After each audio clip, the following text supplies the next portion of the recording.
Alors, Élodie, elle est où, là? Élodie, elle est, je crois qu'elle est pas en train d'arriver. Thibaut! Je t'ai dit dans une demi-heure. Non. Ils l'ont appelée, elle était sur le mototaxi. Elle était sur le mototaxi. Mais qu'est-ce que c'est que ça? Oui, alors... Pourquoi pas avant? Mais elle arrive de Bagnolet. Qui est Élodie? Élodie Fontan, elle est géniale. Non, elle est sur sa moto, et le temps qu'elle arrive, qu'on la change, qu'on la maquille. Pourquoi elle a fait? On la change. C'est un bébé. Elle aura fait dans sa couche, ça, certainement. C'est un bébé. Sur la moto. Bon, je suis content de te voir, Moundir. C'est la première fois que Ah, mais c'est un plaisir. C'est dingue. Ah, c'est un honneur, même. Il a fait une phrase comme ça. On nous l'a changé. Non, mais c'est vrai. Il est à deux doigts de l'imparfait et subjonctif. Ah non. Exagérons, rien. Quand même. Bon, là, je vais dire... C'est le warm-up. C'est le warm-up.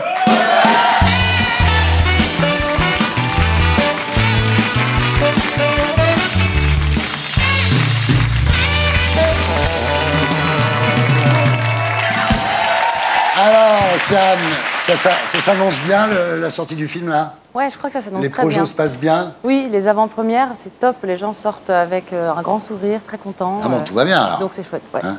Alors, ce qu'il faut dire, c'est que Océane Rosemary, donc, a réalisé et joue avec Michel Larocque, entre autres, et Alice Paul, qui est magnifique, dans la première comédie romantique lesbienne. Ouais. C'est quand même une date dans l'histoire de France, ça s'applaudit. Ça s'appelle Embrasse-moi. Et je dois préciser à nos amis téléspectateurs, ne soient pas étonnés par ce qui est écrit en bas de l'écran. Son nom, c'est vraiment Océane Rosemary, en un seul mot. En un seul mot, absolument. Voilà, la barre espace du clavier était cassée, donc... C'est ça. Je me suis dit, en fait, c'est mes 3 vrais prénoms, pour ne rien vous cacher. Et je me suis dit, comme nom de scène, c'est parfait, c'est ridicule, c'est ce qu'il me faut. Non, c'est très bien, parce qu'on le retient. Océane Rosemary en un seul mot, si tu veux, il n'y a personne d'autre qui s'appelle comme ça. Alors vous êtes... Heureusement, d'ailleurs. Alors vous êtes... Je suis d'accord. Alors vous êtes chanteuse, auteure, comédienne et désormais réalisatrice. Ouais. C'est pas rien. Alors quand vous étiez venue pour votre spectacle, La Lesbienne Invisible, qui était très très bien d'ailleurs, vous nous aviez expliqué que vous étiez, vous, plutôt du genre lesbienne lipstick, hein, c'est-à-dire par opposition aux butch, qui sont un peu comme ça. Vous êtes... J'ai un peu bougé. J'ai un peu évolué. Ouais, j'ai évolué. Je me suis coupé les cheveux, j'ai recommencé à mettre des baguettes. Elle a passé son permis poids lourd, là. Alors, pas encore. Non mais, c'est vrai, à l'époque, vous aviez les cheveux là, du rouge à lèvres et tout, hein. Et puis finalement, je suis passée de la lesbienne invisible à la lesbienne visible et je suis très heureuse comme visible. ça. Alors, Balasco dans le Gazon Maudit, c'est typiquement l'exemple de la lesbienne butch, un peu. Quand même. Oui, oui, et puis alors c'est vrai que moi j'avais 15 ans quand j'ai vu le film. Aujourd'hui, c'est un film que j'adore, mais à l'époque, je me suis dit, est-ce que vraiment je vais devoir mettre des chaussures avec des petits glands là? Ouais. Vous vous êtes dit, est-ce que je dois vraiment être elle ou coucher avec elle, en fait? Voilà, c'est ça. vous a Et fait dans un les peu deux cas, peur. c'était l'angoisse. Ouais. Ouais. Alors, vous avez connu votre premier émoi amoureux à l'âge de 5 ans avec votre maîtresse. Ouais. Qui s'appelait Brigitte. Voilà, ça vous rappelle quelqu'un d'autre? Bah, je crois que tout le monde a ses premiers émois avec sa maîtresse qui s'appelle Brigitte, Je apparemment. crois que c'est l'année des... Toi, le curé, il s'appelait pas Brigitte? Non. Est-ce que vous pensez que j'ai... Alors, plus tard, vers l'âge de 15 ans, vous avez eu des amitiés très fortes. Et le désir est venu avec, quoi, progressivement. C'est ça, exactement. Sauf que je n'osais pas me l'avouer à moi-même. Ouais. Et puis maintenant, je me le suis bien avoué. Alors, vous avez votre première histoire à l'âge de 19 ans et votre mère ne vous parle pas pendant 3 semaines. Oui, c'est vrai. En fait, parce qu'elle s'est inquiétée pour moi. Ouais. Et c'est aussi pour toutes ces mamans que j'ai fait ce film, les mamans qui s'inquiètent, les papas aussi, et les grands-parents qui parfois s'inquiètent encore plus que les parents, pour ces parents qui ont des enfants qui sont homos et qui se disent, oh là là, mon Dieu, qu'est-ce qui va lui arriver? Il va être discriminé, il va s'en prendre plein la gueule. Et dire, bah non, on peut être homo et très heureux, très épanoui, on n'a pas de problème. Très heureux, ouais. Bah oui, et puis les personnages du film, voilà, c'est vraiment... En fait, je vais vous dire pourquoi. ça que ça raconte. Votre grand-mère, en fait, dans les années 20, avait eu des amies lesbiennes qui avaient eu des vies un petit peu dramatiques, c'est ça, non?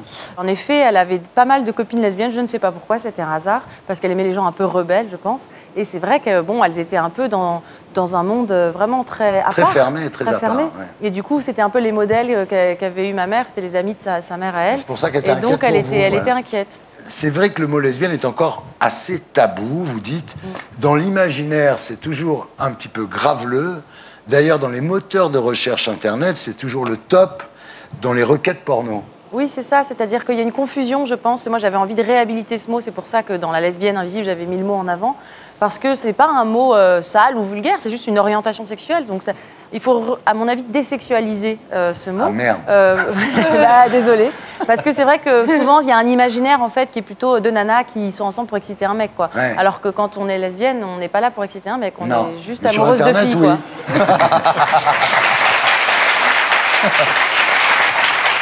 Alors, le film s'appelle Embrasse-moi. Donc, c'est deux et avec vous, plus Alice Paul, donc la fameuse Alice Paul qu'on voit de plus en plus au cinéma, Ouais. et Michel Larocque. Absolument. Voilà. Le pitch, donc, c'est l'histoire d'Océane qui vient de se séparer une énième fois de sa petite amie quand, en faisant son footing, elle tombe nez à nez avec la biche. La biche, La ouais. biche. Et la biche, comme de Funès, ma biche. Et la biche, c'est Alice Paul. Et elle se dit, cette fois, c'est vraiment la bonne. C'est la femme de ma vie. Mais pour la conquérir, évidemment, il va falloir qu'elle rompe avec son donjuanisme. C'est quand même une Don Juan, hein. Oui, c'est ça, mais j'avais envie aussi de montrer une Don Juan. Pour moi, le Don Juan, le vrai Don Juan de Molière, quand on y pense, pourquoi il arrive à conquérir toutes ces femmes? Ouais. Parce qu'il est extrêmement sincère, parce que sa vie se joue à chaque rencontre. Il n'est pas cynique, blasé. Je trouve Ouais. que dans les comédies romantiques, souvent, on voit des mecs super cyniques, ils couchent avec plein de filles, ils ne se Ouais. souviennent même pas de leur prénom. Alors que non, le Don Juan est un grand Il amoureux. l'aime à chaque fois. Il l'aime à chaque fois. Et donc, moi, mon personnage d'Océane Rosemary est une grande amoureuse. Elle est à fond. À chaque fois, elle veut faire 4 enfants à toutes les femmes qu'elle rencontre. Bon, bah, ça marche rarement. Mais en tout cas, elle ne perd pas espoir. On regarde à quoi ça ressemble. J'ai un truc à vous annoncer. J'ai rencontré la femme de ma vie. Quand je pense à cette pauvre Fantine, et toi tu la remplaces en moins de 2 par un objet transitionnel. Ah non, c'est pas un objet transitionnel, c'est Cécile, ok? Elle s'appelle Cécile. Ne me touchez pas! Ne me touchez pas! C'est reparti pour un tour. C'est vraiment c'est où en fait? Ouais. Gladys, Magali, Samira, je sais tous les mots, tu sais. Iseul, Nadège, oh Nadège. En tout cas, je sais pas vous, mais moi j'ai aucune envie de recommencer une histoire. De toute façon, ça risque pas d'arriver, je déteste sortir. Ouais, moi pareil. J'adore rester chez moi, posé, tranquille. Alors, tu la baises? Cécile, Fantine, Cécile. Les ex, je ressors jamais avec elle. Hein. C'est-à-dire, t'as l'air d'en avoir tellement que ce serait compliqué de choisir. Nymphomane, il n'y voit aucune provocation, ma chérie. On s'est un peu embrassé, mais ça compte pas. Hein. S'il n'y a pas pénétration, ça compte pas. Lâche-moi! Il y a 2 écoles, quand même. T'inquiète pas, ça me regarde pas. De toute façon, je pars dans 3 mois, j'ai plein de trucs à faire. On l'avait jamais fait celle-là encore. Bah oui, bah là, on te l'a fait, tu vois. Je fais des efforts, j'essaie de changer. Bien fait pour ma gueule, tiens. T'as juste été un peu maladroite. T'es juste resté toi-même, en fait. C'est hyper beau ce que t'as fait pour elle. Il y a quelques mois, t'aurais été incapable de faire un truc pareil. Fais-toi confiance, ma chérie. En tout cas, moi, je te fais confiance. Retour Cécile dans 137 heures. Et voilà, Océane Rosemary, Embrasse-moi.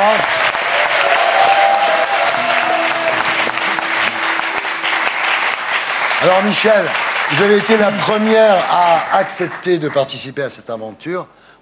Franchement, ça m'a plu tout de suite, parce que ça parle de liberté, voilà, et de droit de vivre ce qu'on a envie de vivre. En fait, c'est un film où l'homosexualité n'est pas du tout un problème. Vous avez dit, en fait, c'est une comédie d'anticipation. On offre la vision d'une société idéale, celle dont on rêve pour le futur. C'est vrai? Oui, c'est exactement la société telle qu'elle est à certains endroits, dans des endroits un peu privilégiés, mais qui, j'espère, sera comme ça partout bientôt. Ouais. C'est-à-dire qu'en fait, le film, il est pour tout le monde. C'est un film feel-good, où on rigole. Là, je vois les avant-premières, les gens qui sortent. Il y a eu des gens de plus de 70 ans qui n'ont jamais vu de lesbienne de leur vie. Ils étaient trop enchantés.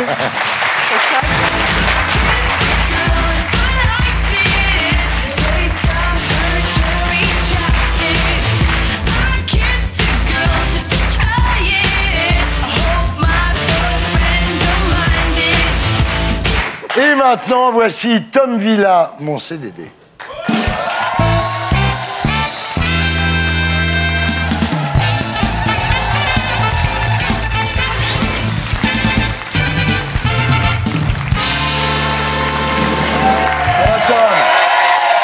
Ça va Thierry? Super. Oui, on sait, Tom. Plateau très prestigieux ce soir. Eh ben pas du tout. Alors, non, mais sinon c'est la dernière. Et bravo, très belle parité. 2 femmes, 2 hommes invités. Voilà.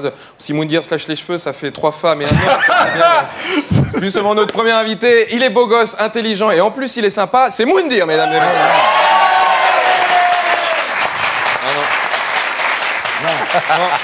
Non, je me suis C'était joué de Florent. fiche. Autant pour moi, exactement. C'est Florent Père. Pardon, excuse-moi, il n'y a pas de... Pardon. Ça peut...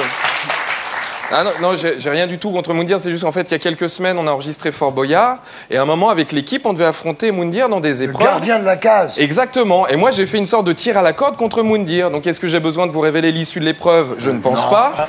Donc, ce soir, il y a le match retour. Voilà, alors, vu que je suis pas un salaud, quand même, tiens, hop, pour te défendre, je t'offre un petit dico, ça peut servir. Voilà. Et... non, pardon. Tant pour moi, hop.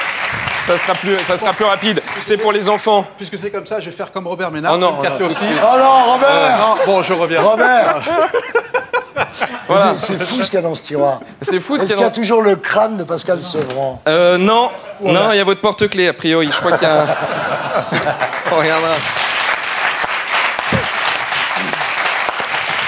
Bon. Notre premier vrai invité, il aurait pu avoir le slogan « La paire, il n'y en a pas deux », mais comme c'est Thierry qui avait inventé ce slogan, ça lui aurait coûté une couille. C'est Florent Père, mesdames et messieurs. Humoriste, comédien qu'on a découvert évidemment grâce à On ne demande qu'à en rire, qu'on a vu aussi souvent dans Vendredi tout est permis. D'ailleurs, la légende dit qu'il a fait tellement d'émissions qu'il a fait incliner sa maison à 23 degrés pour être raccord. Voilà, ça c'est chez Florent. Et puis il vient pour son premier film en rôle principal, c'est Mission Pays Basque, on va dire pour faire un résumé, mais vous en reparlerez tout à l'heure, qui est un peu le bienvenu chez les ch'tis, mais basque, voilà, donc à la place du maroilles c'est de la pata negra, et vous jouez un basque, alors qu'est-ce que c'est un basque? C'est comme un corse mais avec un travail, en gros c'est à peu près ça Notre deuxième invité, mesdames et messieurs, ça fait presque 30 ans qu'on la connaît, et pourtant on dirait qu'elle a toujours 30 ans, c'est Michel Larocque. C'est vrai. Non, mais c'est... Alors, Michel, vous venez d'en parler, Thierry.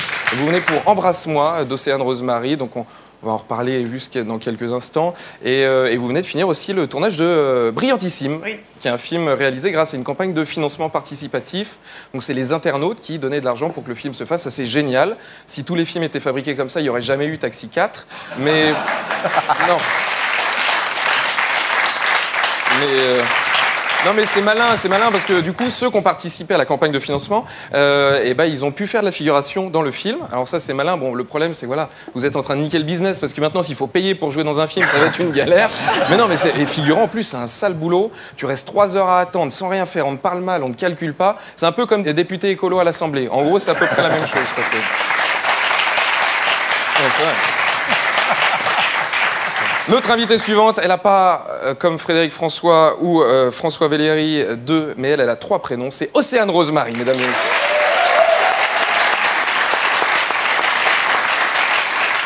Océane qui joue et réalise son premier film, voilà, Embrasse-moi, dans lequel il y a Michel Larocque, vous jouez la maman, et Océane Rosemary joue le personnage d'Océane Rosemary. Voilà, c'est très bien, comme ça, c'est pas grillé. Non, mais en tout cas, ça fait plaisir de voir des films où on voit juste des histoires d'amour et pas se demander s'ils sont hétéros, gays ou autres. Moi, j'ai chialé devant Rox et Rookie, donc vraiment, je m'en fous. Non, et il y a un truc qui est hyper cool, c'est que chez les gays, ça pose aucun problème de sortir avec l'ex de ton ex. Ouais. C'est vrai. Alors que chez les hétéros, si tu tapes l'ex de ton ex, en fait, t'es gay. Non, mais c'est vrai. Et pour finir, mesdames et messieurs, l'aventurier le plus connu de Koh-Lanta, il paraît même que c'est les poteaux qui avaient peur de lui, c'est Moundir. Ouais.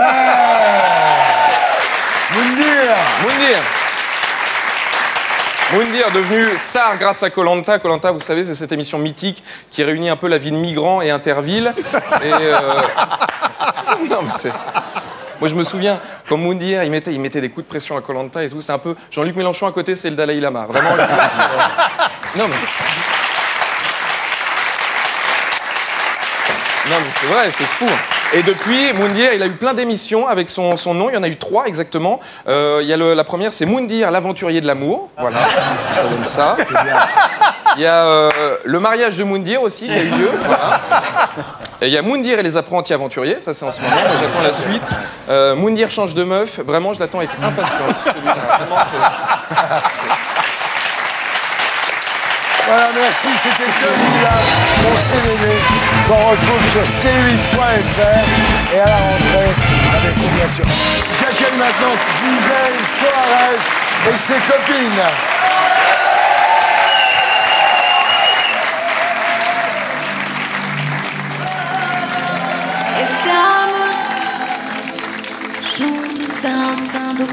vocês. Não tem problema, conte até 3 e vamos caminhando, sambando nos inimigos. Hey, requebrando, hey, requebrando, hey, requebrando. Gostosa até o chão. Sente a pressão. Gostosa até o chão. Sente a pressão. Amigos, foi um prazer estar. Prazer estar. E sambar com vocês. Amigo, foi um prazer estar.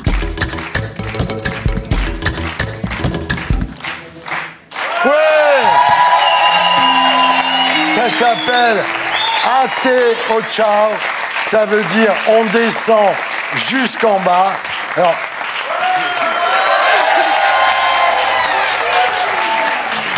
vous restez là. C'est dommage, la couille qu'il n'ait pas du chant, ça casse un peu la magie. Mais bon. Gisèle, un plaisir de vous revoir. Moi, toujours te Fait voir. une paye qu'on vous a pas vu quand Oui, même. une paye, oui. Bon voilà, c'était le warm-up. On se retrouve après la pub pour Salut les Terriens.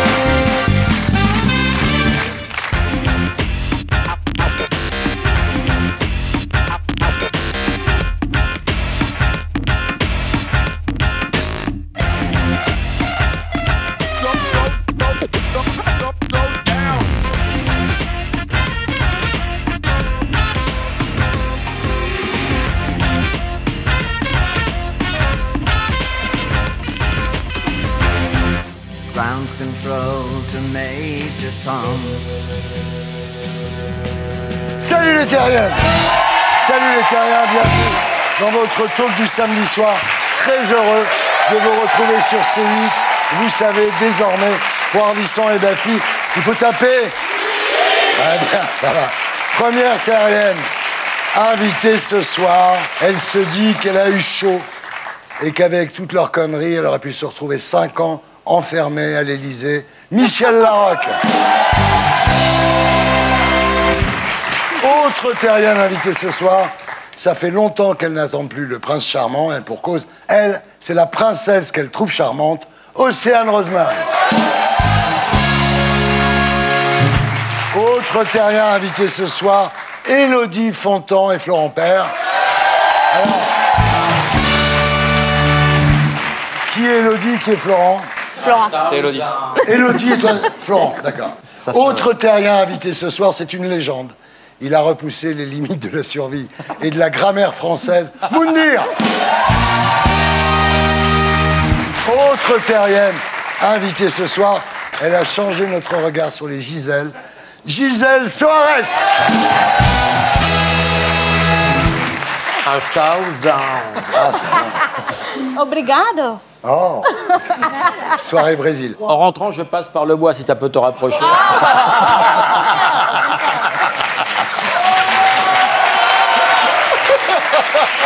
Le problème, c'est que cette blague, elle est tellement pas drôle que tout le monde l'a fait elle-même. Change un peu. Alors en P3, après Guillon 2017, nous accueillerons notre terrien du samedi soir. Ce soir, Richard Orlinski. Voilà, il fait partie du top 10 des artistes les plus vendus dans le monde. Mais il a surtout un incroyable parcours. Voilà, l'émission s'appelle Salut les Terriens. Et le groupe Les Gréments de Fortune et le hashtag CSLP.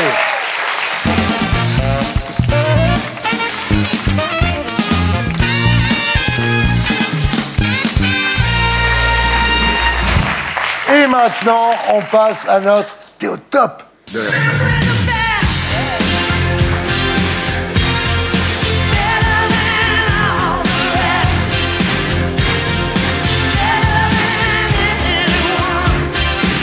Michel Larocque, bonsoir.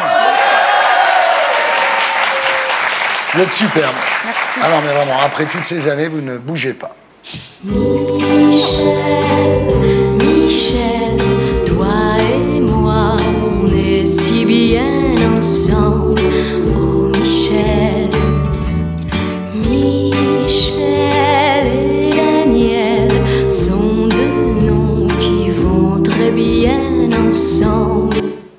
Je l'ai pas. Personne ne le sait, là. Là, c'est le blind test de la Michel mort. Daniel Denain. Bah oui, si on les connaît pas. Alors, Michel, il y a eu Pédale douce. Oui. La vie en rose, elle s'aime. Maintenant, Embrasse-moi. Vous êtes très LGBT friendly. Hein. Alors, j'ai jamais conscientisé ça, mais j'aime la liberté, je supporte pas l'idée qu'on empêche des gens de vivre ce qu'ils ont envie de vivre, voilà. Vous avez déjà été tenté par l'homosexualité, vous avez trop peur que Muriel Robin veuille coucher avec vous. Non, pas du tout, jamais, voilà. Ouais, jamais tenté. Je suis désolée, je sens que je vous déçois. Ah, pas du tout. Non, c'est pas ça, c'est qu'il a un document. On regarde à quoi ça ressemble. Alors, on va vous regarder donc, dans le film oui. d'Océane Rosemary, un petit extrait magnéto. Non, mais c'est absurde. On ne peut pas vous séparer comme ça. Elle est tellement bienveillante, tellement attentive, qu'elle a quand même fait Polytechnique, merde. Enfin, maman, ça va pas, on s'en fout qu'elle ait fait Polytechnique. De toute façon, je me fais toujours avoir, moi. Gladys, Magali, Samira, je sais tout aimer, tu sais. Isolde, Nadège, Françoise, bon, Françoise un peu moins. Boubou. Bouillon. Oui, enfin la petite chinoise. Coréenne. Et voilà Michel Larocque dans Embrasse-moi d'Océane Rosemary, qui est notre invité aussi ce soir. Voilà. Alors, Michel, vous êtes ici ce soir également pour Chouquette. Oui. Un film de Patrick Godot. Donc, premier film. Premier film de Patrick Godot, qui était producteur, en ouais, fait. Qui est j'ai connu producteur. en 79. Mais oui, il a fait tous les films de Chabrol. Absolument, ouais. J'ai connu à la Gaumont. Alors, Patrick Godot, avec donc vous, Sabine Azéma, ça sort le 2 août. Voilà. Alors, Chouquette, c'est Sabine Azéma. Elle vit seule dans une super baraque en Bretagne. Chaque année, depuis 3 ans, elle organise un anniversaire surprise pour son mari, Geppetto. Mais Geppetto, il vient jamais parce qu'il l'a quitté. Surtout qu'il l'a quitté depuis longtemps. Et, voilà. Et personne ne vient en fait à cet anniversaire. Mais cette année-là, il y a 2 invités non désirés qui débarquent. Il y a vous, l'ancienne maîtresse de Geppetto, donc, et son petit-fils. Et le soir de l'anniversaire, en fait, Chouquette va se coucher. Oui. Elle vous laisse en plan devant un feu d'artifice absolument extraordinaire. Alors là, la prod, ils ont dépensé du pognon. Hein. Ah oui. Il faut être très égoïste pour profiter de ça tout seul, non? Alors le lendemain, Chouquette, donc Sabine Azéma vous ramène à la gare, mais pas de train, pas de bus pendant 2 jours. Et là, vous entamez un road trip improvisé sur les routes de Bretagne. Et chacun va découvrir les secrets de l'autre. À commencer par le vôtre, en fait, vous étiez venu à cet anniversaire pour piquer Geppetto. Pour récupérer son mari, oui. Voilà. Très marrant. Une histoire assez branque. Oui, elles ont un peu traversé le miroir toutes les deux. Et c'est des solitudes, comme ça, qui vont se rapprocher. J'aime bien cette histoire. Et t'as tourné Embrasse-moi en attendant Godot? Alors, c'est très joliment dit. On regarde à quoi ça ressemble. Madame, une dame vient d'arriver. Une amie de madame. Je connais pas.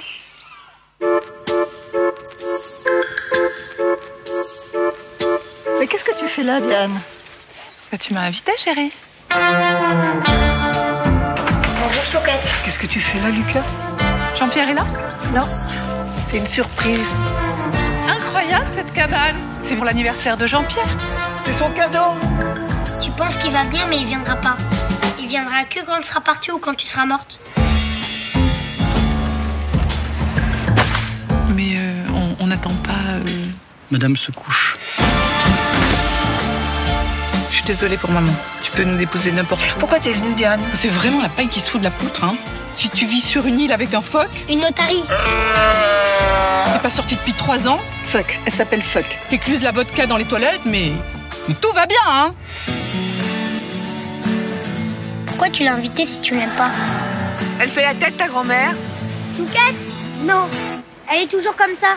Elle attend Geppetto depuis 3 ans. Pourquoi tu m'as invitée? Je pensais que tu viendrais pas. Eh ben, tu vois, je suis venue. Et je suis même la seule. Oh, elle est drôle, on dirait qu'elle me dit au revoir. Non, elle te dit va-t'en. C'est plus de son âge d'avoir les fesses à l'air, faudrait lui dire. Bon, écoute, maman, ça va, arrête. Toi aussi, tu penses que je suis cinglée? C'est monsieur, madame. Il est là? Voilà Chouquette de Patrick Belot sur le 2 août. Alors, c'est vraiment quand même un film un peu ovni, donc une comédie dramatique conçue comme un road movie, mais bâtie sur l'humour, la fantaisie, le délire, la poésie. Enfin, c'est vrai, ouais. J'adore ce film. Et puis les paysages sont dingues. C'est l'île de Bath? Oui. Et c'est vrai que moi, en bonne niçoise, j'ai découvert. J'ai l'impression d'être sur une autre. Nous, on n'y va jamais. Une autre planète, quand même. La Bretagne, c'est incroyable. En période de canicule, tu n'as pas chaud. Ah ouais. Alors, ce qui est drôle, c'est que Chouquette, elle passe son temps au téléphone. En fait, sur la messagerie de son ex et de sa fille qui ne lui répondent plus. Elle s'est réfugiée un petit peu dans l'alcool, quand même, Chouquette. Et vous, j'adore, vous faites les ongles de pied dans la voiture. Là. Oui, elle est sur une autre planète aussi. C'est vrai qu'elle veut ne gêner personne, être toujours prête, toujours impeccable. Voilà. Pas d'enfant, pas de mari, pas de chat, la liberté. Non, voilà, exactement. Et quand vous comprenez, en fait, que Gepetto ne reviendra pas, vous attachez à Chouquette. Oui, j'aime bien. Et puis elles ont évolué au fur et à mesure du film. Quand elles s'entendent bien à la fin, on a un soulagement quand même. Hein.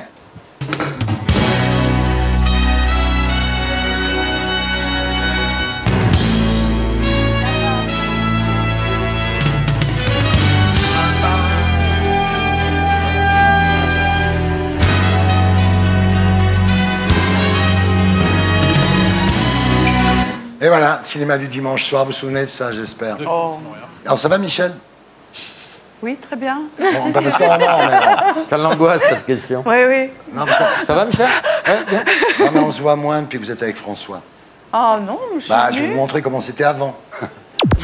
Je trouve que vous évoluez très bien. Oh, quel bonheur. Non, mais c'est vrai, donc tout... Physiquement, intellectuellement, la façon dont vous vous comportez, là. Pourquoi? Comment? Maintenant, on va regarder ce que je vous avais répondu à l'époque. Votre parfum, c'est quoi? C'est Alia. Je suis très embêtée parce que je ne le trouve plus. Il s'arrête. C'est dommage que ça m'excite. Ah oui. Faut que je le trouve très vite. Ah ouais. Vous étiez où, Michel, quand je cherchais la femme de ma vie? Oh, mais j'étais là, Thierry. C'est ça, là. Et si on partait tous les deux, là? Où? Bah, je sais pas, on plante tout le monde, on s'en fout de cette émission. Bah où? Je sais pas, on boit un verre à la maison. Mais volontiers, j'adore votre femme, tiens.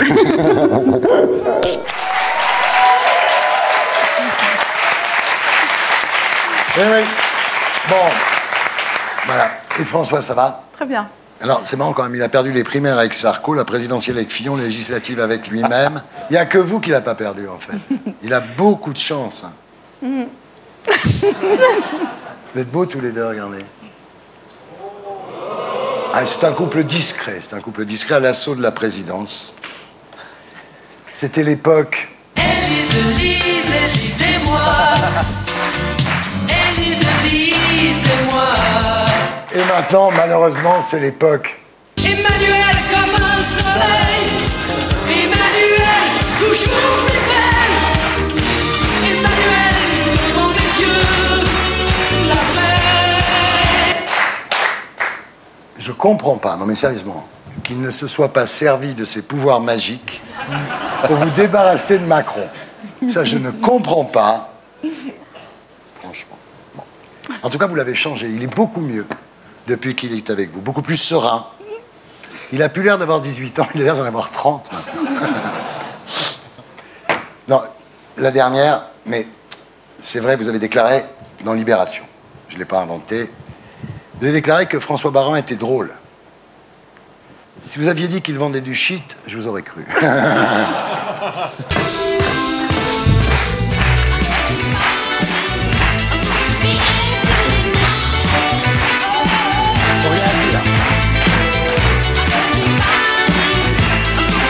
On passe maintenant à nos T'es-qui-toi de la semaine. Qu'est-ce qu'il fait, qu'est-ce qu'il a, qui c'est celui-là? Complètement toqué, Élodie Fontan et Florent Père, bonsoir. On va commencer avec vous, Élodie, c'est normal. À l'âge de 6 ans, vous tournez une pub pour Nissan.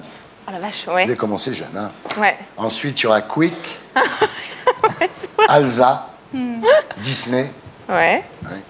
À 9 ans, vous tournez avec Michel Larocque et Gérard Depardieu. Ouais.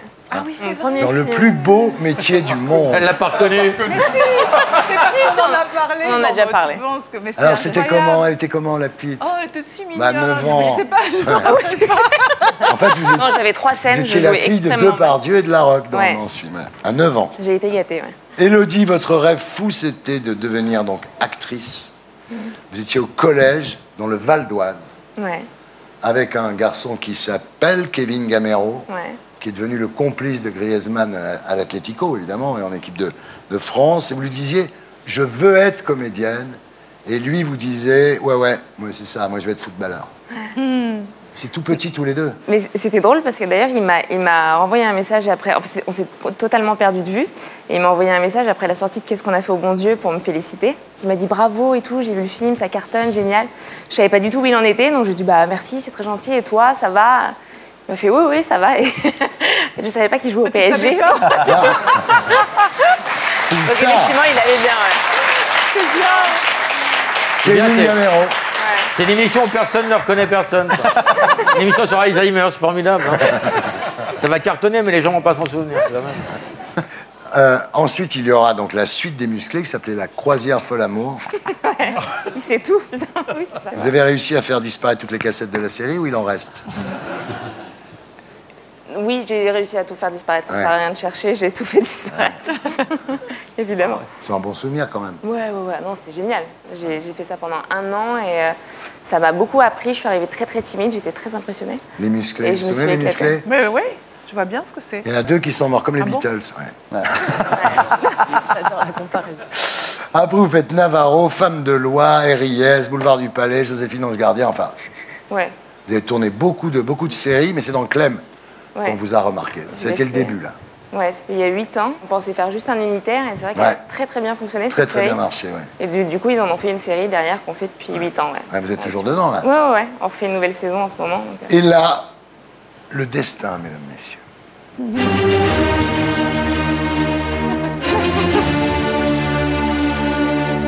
Philippe de Chauvron, lui, ça l'inquiète pas que vous veniez de la télé, il s'en fout. Ouais.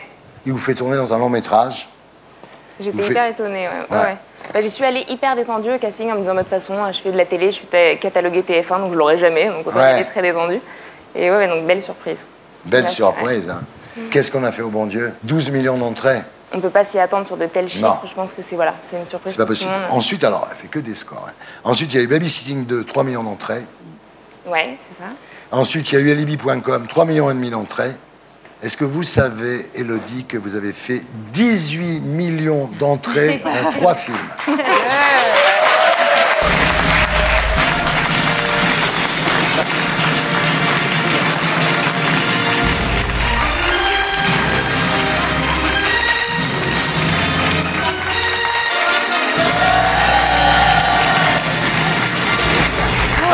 Ça, c'est le triomphe. Ça, quand on a ça, on peut être content. Hein.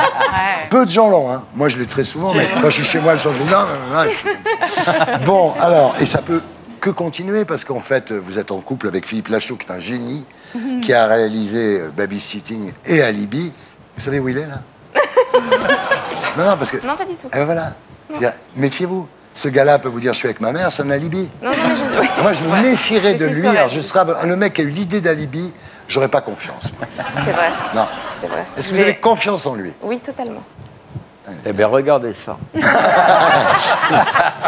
Ah, c'est génial. Alors, vous l'avez dans Brillantissime, décidément, c'est une partouze, là, ce soir. Tout le monde est avec tout le monde. Alibi. Florent Père. Alors, Florent, lui, dès son plus jeune âge, il a envie de s'amuser. Voilà, lui, il a envie de s'amuser. À la maison, dans le buffet du salon, il a un tiroir avec plein d'accessoires. Il y a des lunettes, des moustaches, des fausses oreilles. Hein. Vous faites marrer votre famille, quoi. Comment vous savez ça? Je sais tout, moi. C'est incroyable. Ça riait direct. Hein, ouais, ça marchait. Ouais. Ça marchait. Ouais, c'est vrai. Bah, ouais, chaque fin de repas, je faisais ça. Ah ouais. Mais oui, j'avais une petite montée de fin de repas et j'imitais ma maîtresse, le médecin de famille, le pharmacien, enfin tout le... Voilà. Et à 10 ans, effectivement, vous imitez Patrick Bruel, François Feldman. Depuis, vous avez appris Sarkozy, Nikos, Nelson Montfort, Karl Lagerfeld, Sébastien, Elisabeth II, Charlot. Vous savez faire Moundir? Non, pas encore. Non, Moundir, c'est trop dur. J'ai essayé d'écrire des sketchs et c'est comme Van Damme. Ouais. sont touchés par la grâce. Ah, quoi. bah On peut pas. Ah, est-ce que Elle sait imiter une brésilienne, C'est comme vrai elle parle. Elle a fait le... Bom dia, bom dia a todo mundo. Como ça va? On te voit plus au Brasil là, tu vois. Bah, c'est toujours mieux que Laurent Baffy. Hein, de toute façon. Elle est bien, mon imitation. Bon, vas-y, fais-la ton imitation. Tu veux l'amour dans les fesses? À l'amour dans les fesses, c'est combien? C'est 50 €. Là, tu veux la pipe? Oui. Pas la capote? Oui, c'est fou. Pour lui, non mais... J'habite vraiment là-bas, vraiment. Non, mais c'est quoi? Non, mais toutes les Brésiliennes sont des travestis. Pas du tout. Ma meilleure copine, on a fait des pressions et des potes avec Fred Tesso, c'est ta copine, Stella Rocha. Stella Rocha. Ah, c'est bien, Ah, Stella, vous la connaissez? Bien sûr. Tout le monde connaît tout le monde. Toujours à 2 top d'un copain, quoi. Et Moundir, donc, vous avez couché avec Michel Larocque. Non. Elle se souvient plus, tu peux y aller.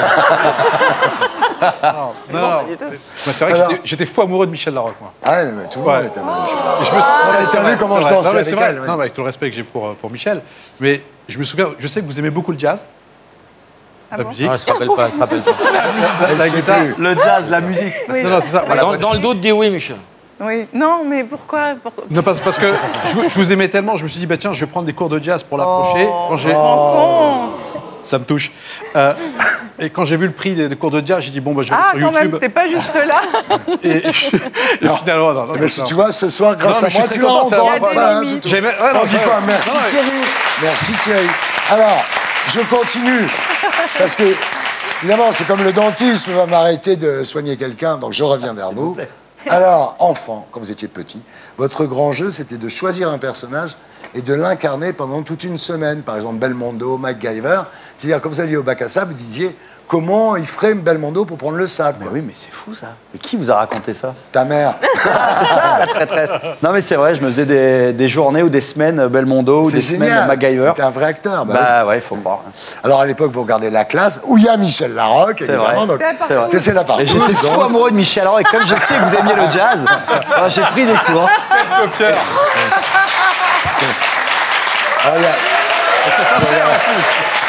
Vous regardez La Classe, vous regardez Les Inconnus, Les Nuls, les pièces de Jacqueline Maillan, les films de Funès. Bon, mais vous commencez par le sport, en fait. Vous commencez par le ski nautique. Heureusement, vous avez eu cet accident. C'est vrai. Ça, c'est une chance, parce que sinon, vous serez toujours en train de faire du ski nautique comme un con sur des lacs en pente. C'est vrai. Et un jour, en cours d'expression orale, vous passez un sketch, quoi, de Eli Kaku. Ouais. Et vous décrochez un 18.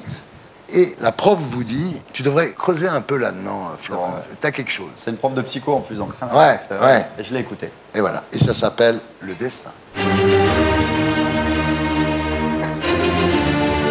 C'est fou à quoi ça tient, la vie. Ouais, c'est vrai. C'est vrai, la blessure et ça. Et je suis allé chercher autre chose que le sport, alors qu'on n'avait jamais pensé, ni mes parents ni moi, à me faire du théâtre. Julio Iglesias, par exemple, oui. C'était un footballeur. Il a eu un accident, il était à l'hosto, on lui a apporté une guitare. Comme quoi, c'est mal foutu, la vie. Alors, la première fois que vous êtes monté sur scène, vous dites, j'ai eu une espèce d'électrochoc, quoi. C'est vrai. Ça a été vraiment un shoot d'adrénaline, et c'est chaque fois le cas. Ouais. Non, mais c'est vrai, même, j'ai jamais tenu la pression dans le sport, dans la compétition, j'ai toujours craqué, et ma première fois sur scène, le trac m'a transcendé comme les grands sportifs qui sont au rendez-vous. Ouais. Quelques temps plus tard, vous vous retrouvez, là c'est difficile, dans On ne demande qu'à en rire, donc, parce que là il faut être jugé par Jean Benguigui, par Catherine Barma. Oui, elle comprend pas, Catherine. Catherine, alors, enfin. On a Paris, là, pourquoi ils font des sketchs comme ça, on comprend pas ce qu'ils font, là. Alors, vous devenez dans cette émission Ondar le chouchou du public, vous êtes un régulier de l'émission, et je dois dire, vous avez été le premier à avoir 20 sur 20. C'est vrai. Et pratiquement le seul, d'ailleurs. Je ne sais pas si quelqu'un d'autre a eu 20 sur 20. Si, après, y en a par le mec qui était avec Laurent, mais... Ouais. Ça compte. Ensuite, c'est Arthur. J'ai pas eu le temps de pencher le plateau, ça vous fait pas chier. Non, ça va, je tiens le coup, putain. Ça se passe bien avec Arthur? Très, très bien. Très, très bien. J'ai appris que j'étais celui qui avait fait le plus de vendredis, tout est permis. Ouais. Waouh. C'est dans une émission d'Arthur, mon cher Florent, que vous ferez ça.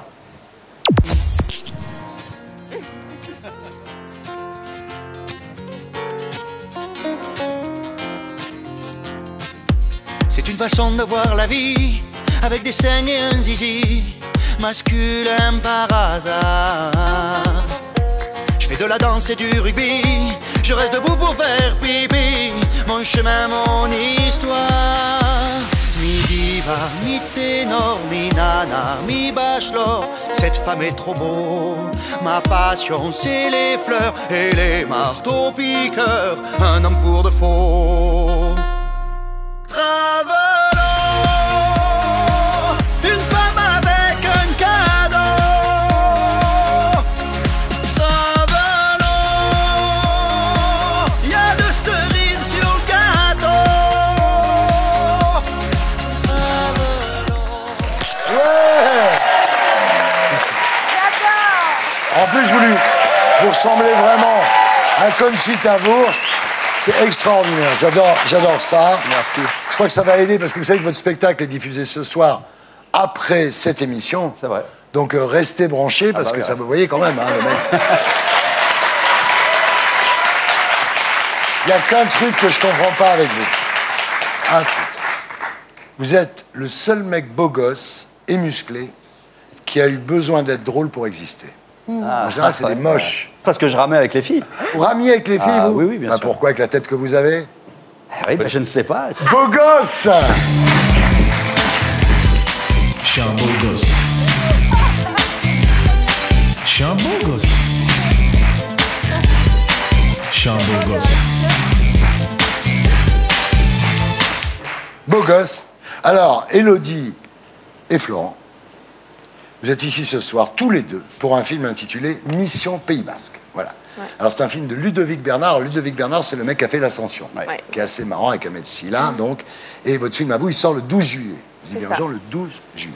Alors, c'est l'histoire d'une Parisienne ambitieuse qui veut briller dans les fonctions professionnelles qui viennent de lui être attribuées. Et elle va au Pays Basque pour racheter une quincaillerie et la transformer en supermarché.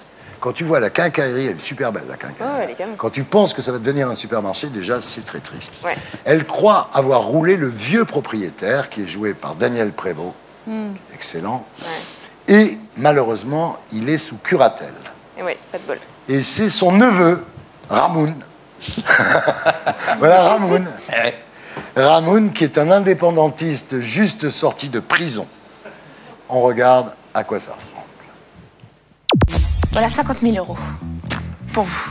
50 000 c'est pas assez. C'est grand ici. Ça, c'est seulement les 10% pour la promesse de vente. On était d'accord il y a 5 minutes. 5 minutes, c'est pas assez. Allô? Raphaël, désolé pour l'heure, mais il y a une couille. C'est son neveu qui a la signature. Il s'appelle Ramunso Ben Larangoy, machin, non, à coucher dehors. Je vais aller le voir, le neveu. Moi. Écoute, je connais Sybille. Elle va jamais lâcher l'affaire. Vous avez 48 heures. Attention, le Pays Basque, je connais. Des gens sympathiques, mais un peu rugueux. On oublie tout sous le beau ciel de Mexico. Tu vois, Gaëtan, c'est ça la France. Elle a pas traîné, celle-là. Ah bah ici non plus, elle va pas traîner, tu vois. Tu l'as mis où, l'argent? Hein? J'oublie tout, Ramon. Et encore bravo pour votre imitation de Tino Rossi. C'était Luis Mariano. Oh, la balayette qui t'a mis. J'ai qu'une chambre de libre, on est en travaux. Ça te dérange pas qu'on dorme ensemble, Gaëtan? Qu'est-ce qu'il y a de marrant? Bon, vous en voulez combien de votre boutique? Elle est pas à vendre. Jamais je le signerai, votre papier. J'ai donné 100 000 euros à votre oncle, en espèces. Je sais pas, moi, habille-toi un peu, invite-le au resto, le chanteur de Mexico. Tu veux que je couche aussi? Bon, écoute, avec Luis Mariano, tu risques pas grand-chose. Oh, pardon. Alors, c'est pas votre stagiaire? Si, c'est mon stagiaire. Tenez, prenez ça, vous serez plus à l'aise. Mais alors, vous êtes français ou espagnol? Je suis basque. Oh, attention! Arrêtez de me prendre pour une conne, hein. Vos petites embrouilles, ça va pas marcher avec moi. J'ai bac plus 7, je suis sortie major d'HEC, moi. Et ben moi, je sors de prison, je sais pas où il est, votre pognon.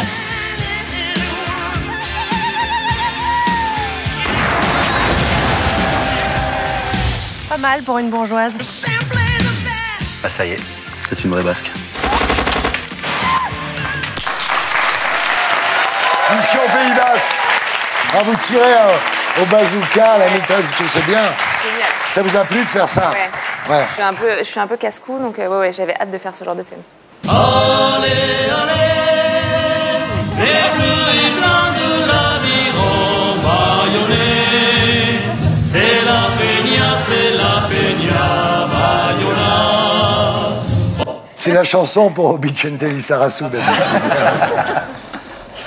Alors, comme vous êtes en train de devenir star, on va faire une interview star by star.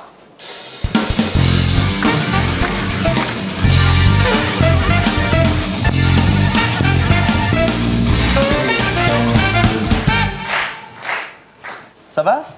Ben oui, jusque-là, ça va. Est-ce que tu as des questions à me poser? Est-ce que t'as déjà battu mes fesses? Oui, parce que j'ai vu Qu'est-ce qu'on a vu au bon Dieu. Qu'est-ce qu'on a vu au bon Dieu? Ça l'a fait bafouiller. D'accord, oui, très bien. J'ai vu Qu'est-ce qu'on a fait au bon Dieu. On est 12 millions à avoir vu tes fesses. C'est vrai, d'accord. Tu penses quoi du film? Je pense que c'est une très belle comédie romantique, d'aventure, et qu'il faut aller la voir. C'est un très bon film pour l'été. On y va en famille, on y va en couple, on y va célibataire. On a vraiment envie de voir ce film. Oh là là là là. Parfait. Et tu penses quoi du titre? Je pense qu'il est mieux que tous ceux qu'on nous a proposés auparavant. C'est pas faux. On a eu Espadrille. On n'était pas sûr. Parce que la paire qui joue dans Espadrille. Oui, c'est vraiment bien.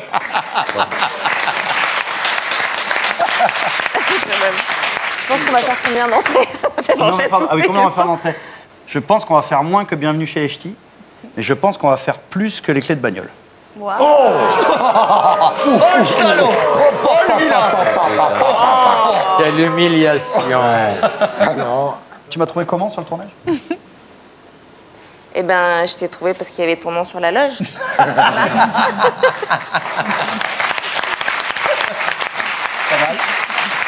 Et qu'est-ce que tu penses que je devrais changer chez moi? Est-ce que tu devrais changer chez toi? Ta déco? Je pense que je peux. Tu crois qu'il aurait pu se passer quelque chose entre nous ou pas? Je pense qu'il s'est passé quelque chose et qu'on aura la réponse dans 9 mois. Mais tu dormais très bien. Hein. D'accord.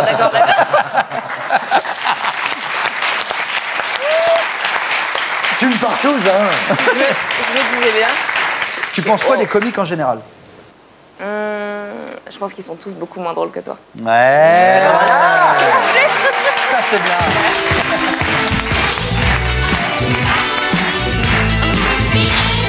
Et maintenant, en hommage au Pays Basque et aux régions de notre beau pays de France, nous allons faire un blind test terroir de France. Wow.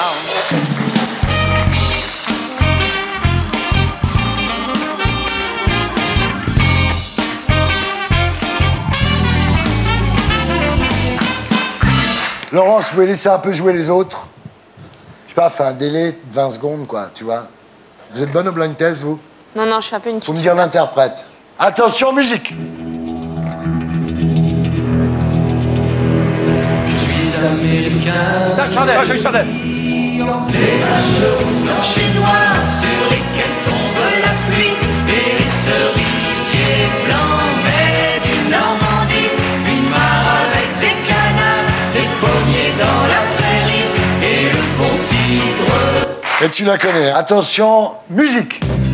Michel Delpech. On dirait que ça te gêne de marcher dans la boue. On dirait que ça te gêne de dîner avec nous. On dirait que ça te gêne. Robert! Reviens, Robert! Non, parce que... Thierry, j'adorerais laisser un délai, mais, mais quand je sais, il faut que je le dise, quoi. Musique. Petit commandement.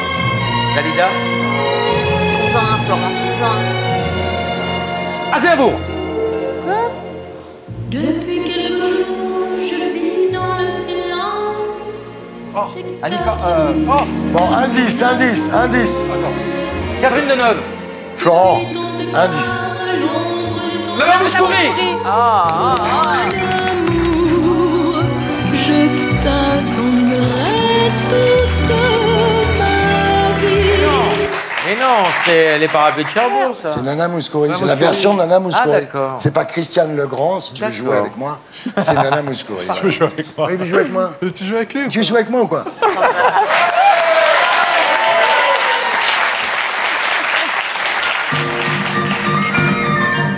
Déco. Ouais. Voici pour 100 francs du thym, de la garrigue, un peu de safran et 1 kilo de figue. Tu vois qui c'est, Gilbert Bécaud? Oui. Ah. Mais je serais pas capable. Non, mais en fait, je suis très... Enfin, j'aurais pu trouver des titres depuis tout à l'heure, mais alors les interprètes, je suis vraiment quiche. J'en trouve pas un. Bah là, tu vas trouver. Tiens, tout le monde la laisse jouer, ok? Ah non, ça va durer longtemps. Mais si. Indice, c'est pas Luis Mariano. Tino Rossi? C'est Tino Rossi? Voilà, d'accord. Musique. Francis Cabrel. Cabrel. Dormir chez la dame de Haute-Savoie. Il y a les étoiles qui courent dans la neige autour. Musique. Jacques Brel. Mais non, Figaro. Hey. Au Païs, au Toulouse, un torrent de cailloux roule dans ton accent.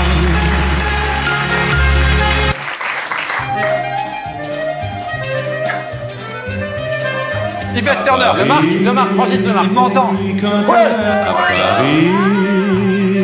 Quand un amour fleurit, ça fait pendant des semaines de cœur.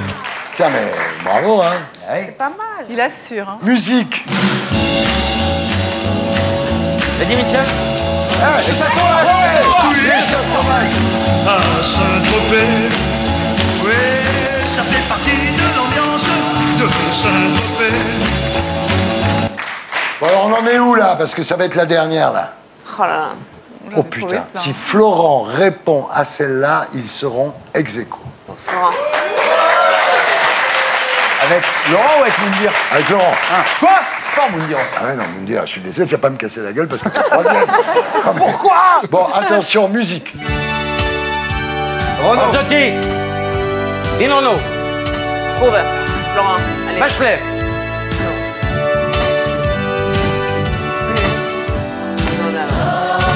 La compagnie créole.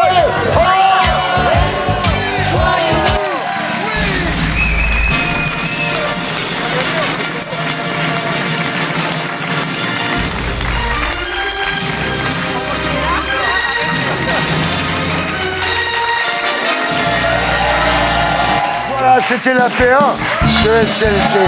On se retrouve après la pub avec Moundir. Eh oui.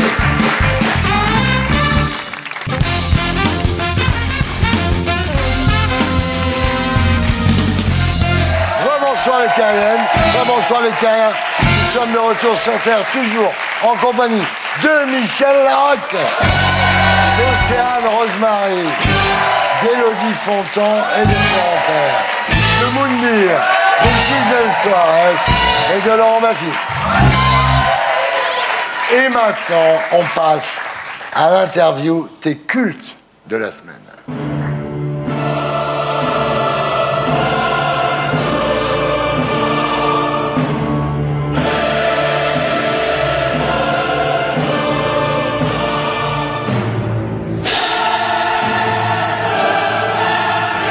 Moundir, rebonsoir. Vous animez sur W9 du lundi au vendredi à 18h55 Moundir et les apprentis aventuriers. Le pitch, c'est 12 apprentis aventuriers issus de la télé-réalité qui doivent survivre le plus longtemps possible dans la jungle thaï pour remporter le titre et 10 000 €. C'est exactement ça. Donc, 12 candidats. Eh ben, au revoir. Ah, c'est bien, là, tu vois, on a fait court, ça n'a fait chier personne. Mais tu sais combien ça fait tous les soirs, cette émission? Non. C'est 900 000 téléspectateurs. C'est pas les concurrents, ça.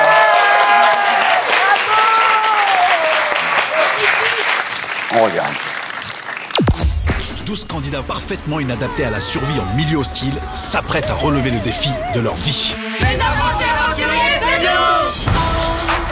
Ah mais moi je teste complètement mon coup. La victoire, elle est pour notre fils. Il est fou! Ricardo, mon ex. Non. Moi aussi, ça me saoule. Viens, on se parle pas. Les couples survivront-ils à cette compétition? Tu veux tout gâcher? On n'est pas ensemble en fait. Les ex parviendront-ils à faire une croix sur leur passé pour gagner? Non, vas-y, lâche-moi. La trahison et la stratégie va faire rage sur la plage. Elle m'a poucave. Mais tu fous la merde, arrête-toi. Pour les dégager, on fait comment? Tu vas faire quoi? Tu parles de quoi là? Ouais, c'est du tac-tac. Cassez-vous, cassez-vous. Il va falloir gagner. Est-ce que vous êtes prêts? Hey, vas-y là. Attention. Plus qu'une compétition, les apprentis aventuriers se lancent dans l'aventure de leur vie. Allons-nous survivre? Et c'est ensemble qu'ils vont apprendre à ne jamais renoncer. Merci, qui? Moundir! L'aventure commence immédiatement. Et voilà, Moundir.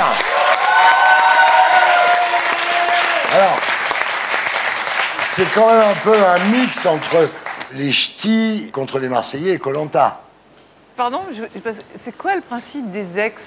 Alors, le principe, c'est qu'il y a 12 candidats, donc il y en a qui sont venus en couple, d'autres, ce sont des ex, donc ils ne sont pas revus. Ils sont venus en ex. Voilà, qui sont venus, qui ne sont pas revus depuis 2-3 ans, donc on les fait revenir dans des conditions... c'est ça. Voilà, un petit peu... Et ils font équipe.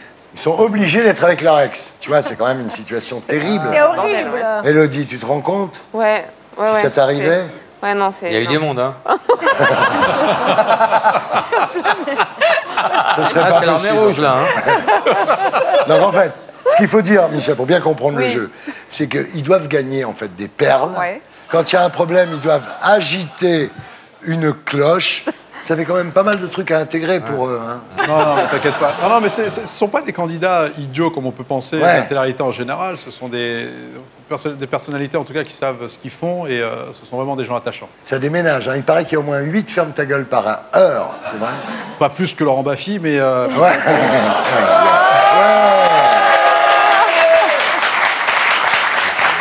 Et pendant ce temps-là, un homme regarde tranquillement des gens s'affronter pour quelques poignées de riz, se trahir et s'éliminer pour parvenir à survivre. Non, ce n'est pas Bachar el-Assad, c'est Moundir.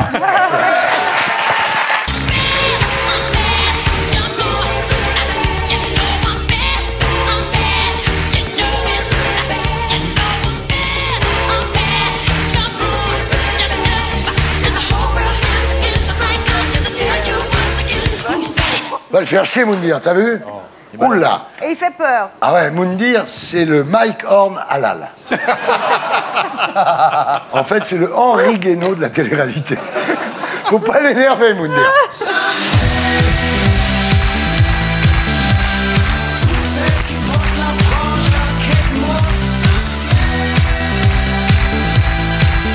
Moundir, simplement, c'est une autre époque. Vous dites, j'ai eu la chance d'être candidat, mais aujourd'hui, je me concentre sur mon nouveau métier, celui d'animateur.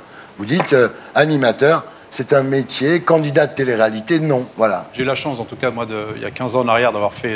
En 2003, Koh-Lanta. En 2003, c'est ça, il y a pratiquement 15 Vous êtes revenu dans Le Retour des Héros en 2009. Je connais votre carrière par cœur. C'est gentil pour ma carrière. C'est Moundir, quand même. Non, mais c'est pas la merde. C'est pas de la merde. Tu sais ce qu'il a dit, Moundir? Il a dit un truc vraiment... Pas mal bien du tout. conjugué ou pas? Non, écoute bien.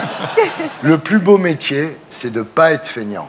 Ouais, c'est ça. D'accord. C'est bien dit. Et en plus de ça, t'as le poker quand même qui est... Ouais, le poker, ça se passe très très bien. Je suis un vrai et puis passionné t'as de poker. coach, parce que t'es resté coach en plus. Bah, c'est mon vrai métier. Je suis préparateur physique et voilà. J'organise des stages de dépassement de soi où je reprends des gens qui sont... Voilà, de dépassement de soi. C'est voilà. ça. Tu fais des stages de peinture sur soi aussi. C'est ça. C'est vrai, il fait du macramé, Moundir. Non, ce qui est fou, c'est un petit peu comme Rouleau et Gagias ou Florent Père.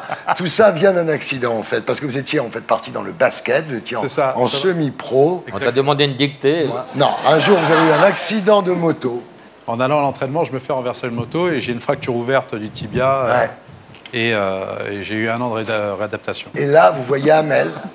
Ouais, c'est ça. Amel, donc la gagnante de la 2e édition. C'est ça. Et vous voyez ses parents super fiers d'elle, quoi. Et vous vous dites, putain, mais c'est ça que je veux faire. Ce qui m'a beaucoup touché, c'était en voyant sa maman et son papa dans le public, en fait. Ouais. Et, donc de parents immigrés. Et c'est vrai que ça m'a fait penser aussi à mes parents. Donc je me suis dit, pourquoi pas faire cette émission. Mais c'est marrant parce que, bon, on a dit Julio Iglesias, Florent, toi, Michel. Oui, il y en a que des accidents. Mais je sais, Michel, je connais ta vie par cœur, tu le sais bien. Depuis ton grand-oncle qui a inventé la sécurité sociale, Monsieur Larocque. Ça, c'est pas un accident. C'est pas un accident, c'est pour les gens qui ont des accidents. Oui, c'est ça. Et donc, Michel, vous avez eu un accident, vous, à Nice. À 19 ans, oui, voilà. oui. Et c'est comme ça que vous êtes devenue comédienne. Exactement. Élodie, vous n'avez jamais eu d'accident, vous? C'est bizarre. Qu'est-ce que vous faites là? C'est une soirée de gens qui ont eu des accidents. Tourner 2 ans avec les musclés sur un Ouais, c'est un accident. C'est un gros accident. Alors là, ce qui est extraordinaire avec Moundir, c'est qu'il envoie sa candidature. Il y a 80 000 candidatures. Et Moundir est retenu parmi les 16 participants. C'est incroyable. Oui, oui, on a chaté, comme on dit au poker. Ouais.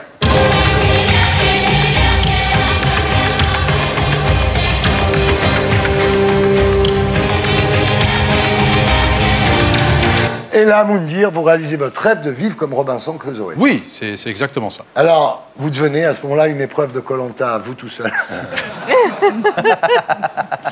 Vos colères et vos réflexions deviennent rapidement cultes. On regarde.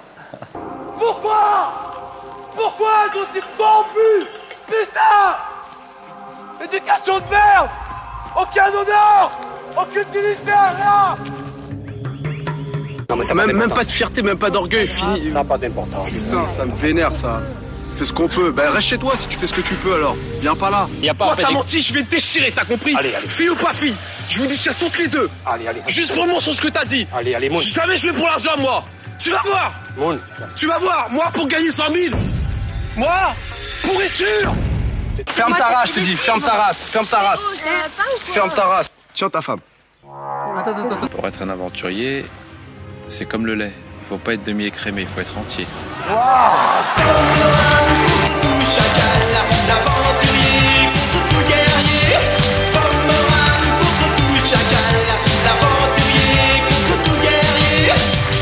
Faut tenir sa femme, putain. Il avait besoin de rigoler. Il est culte. Moundir, c'est dans une émission de type Bachelor qui s'appelle Moundir, l'aventurier de l'amour, que vous rencontrez votre femme Inès. C'est ça. Alors pendant le jeu, il faut dire la vérité, c'est pas elle que vous aviez choisie. Hein. Non, en fait. Et pourquoi? Il voulait goûter les autres. Quand même. Non. Une fois séparée de son compagnon, en fait, elle est revenue avec vous. Elle avait un compagnon lorsqu'elle a fait cette émission et elle savait pas trop. Reste tranquille, t'as plus de cheveux, je vais t'ouvrir ton crâne. Elle avait, ma fille, ne fais pas chier. Elle avait un compagnon, elle fait l'émission, explique-moi. Mais non, elle avait un compagnon avant l'émission. Son ami lui avait dit, bah vas-y, fais l'aventure. Et on s'est rendu compte qu'enfin, en tout cas, moi, j'ai eu un vrai coup de foudre pour ma femme. Ouais. Bah, ça fait un moment que ça dure. Hein. Ça fait 7 ans et on a une petite fille de... Ce qui est mignon, c'est que sa fille s'appelle Immunité, ça c'est... Alors, vous êtes mariés sous les caméras de NT1. Et le bébé, vous l'avez pas fait pour NT1, non? Non, parce que ma fille, il est hors de question que les caméras ou les photographes la voient. Ouais. Alors vous dites, effectivement, avec Inès, j'ai trouvé une stabilité, même si, comme toutes les femmes, elle sait être chiante. C'est vraiment une femme admirable et pour le coup, c'est vrai qu'elle m'a beaucoup changé. J'étais quelqu'un qui avait énormément d'ego, où j'étais vraiment très imbu de ma personne à l'époque. Lorsqu'on est pro et qu'il n'y a que le sport qui tourne autour de moi, c'est vrai que je voulais être le meilleur, le plus fort et que je ne voyais rien autour. Les années ont passé et puis ma femme m'a énormément changé. Et en ayant à voir... Ah, tu peux te le permettre. Lorsque j'ai eu ma fille, c'est vrai qu'il y a énormément de choses qui ont changé. Quoi. Ouais. Voilà. En novembre 2005, donc vous devenez papa de la petite Alia. C'est ça. Et là, vous avez cette phrase aussi extraordinaire, comme d'habitude avec Moundir. Je me suis pris un arc-en-ciel en pleine tête. Que bonito. C'est ça. C'était pendant l'accouchement de ma femme qui s'est pas très bien passé. Ouais. Et en la voyant souffrir, je me suis dit que nous, les hommes, on n'était rien du tout. Oui, c'est elle qui fait le boulot. Depuis ce jour-là, dit Moundir, j'ai changé. Depuis que j'ai Alia, je ne rêve plus que pour elle. Ouais, c'est ça. Bon, on voit le tweet, là. Le tweet est incroyable. Tellement magnifique d'être papa et qu'on me souhaite une bonne fête des pères. C'est juste top.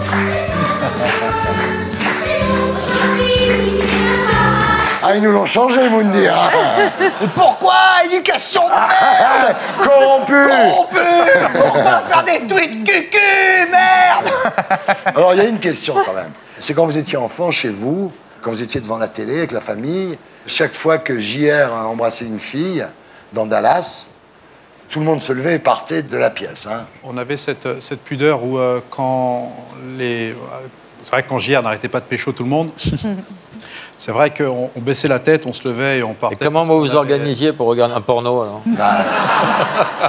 Non mais aujourd'hui, on avait que 2 chaînes. Comment vous allez expliquer à votre fils que c'est la télé-réalité? C'est un peu différent, Thierry. C'est-à-dire que je n'expliquerai pas à ma fille la télé-réalité. C'est pour ça que j'ai quitté Paris et que je vis maintenant dans le Sud. En Camargue. En Camargue, exactement. Près de Gilbert Collard, d'ailleurs, vous êtes très copains. Hein. Non. Je suis plutôt du côté halal, moi, vous savez. Ouais. Et pour le coup, lorsque ma fille regardera ce que j'ai fait, je lui expliquerai, mais en tout cas, elle n'en fera pas. C'est à peu près ça. Alors, vous qui connaissez les deux, Moundir, est-ce que vous préférez la télé ou la réalité? Je pense que les deux sont... T'as 2 heures. Je pense que les deux... Et ça compte au bac, hein, c'est le coefficient 9. Hein. Les deux sont compatibles. Bien sûr, absolument.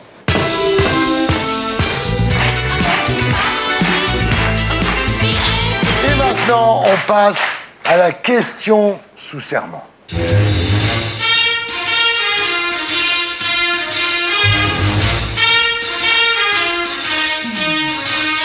Mounir, jurez-vous de ne plus jamais mal parler à une femme? Ah, mais je jure, votre honneur, que je ne parlerai plus jamais mal à une femme. Plus jamais?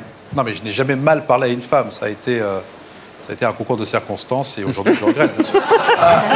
Mounir, un malencontreux concours de circonstances. C'est ça. Ouais. Ok, on rallume, ça va. Et maintenant, Mounir, vous ne serez pas étonné qu'on fasse une interview dit pas dit.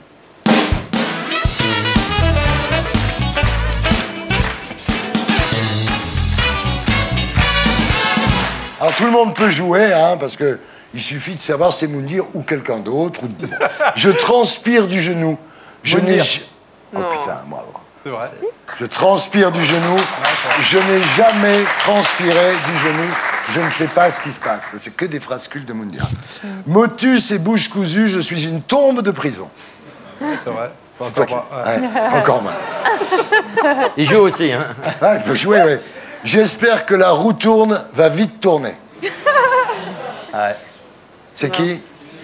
Ribéry, bravo. Qui a dit Ribéry? Bravo.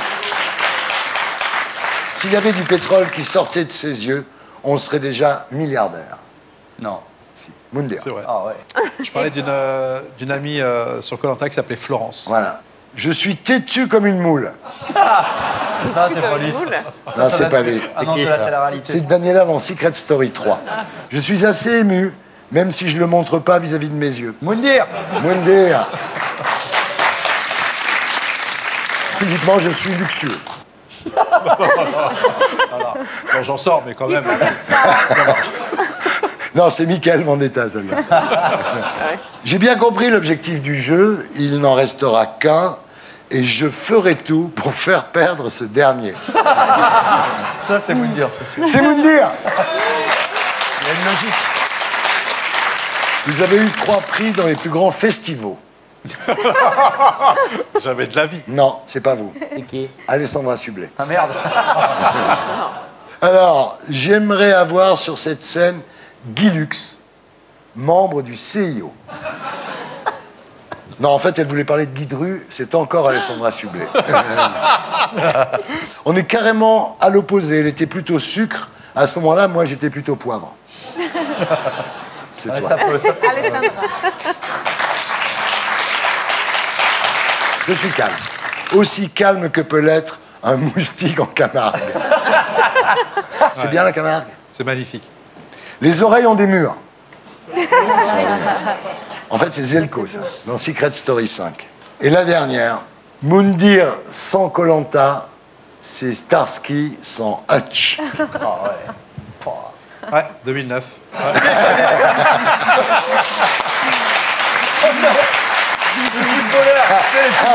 Il a l'année. Il a l'année où il l'a dit. Ça, c'est 2009.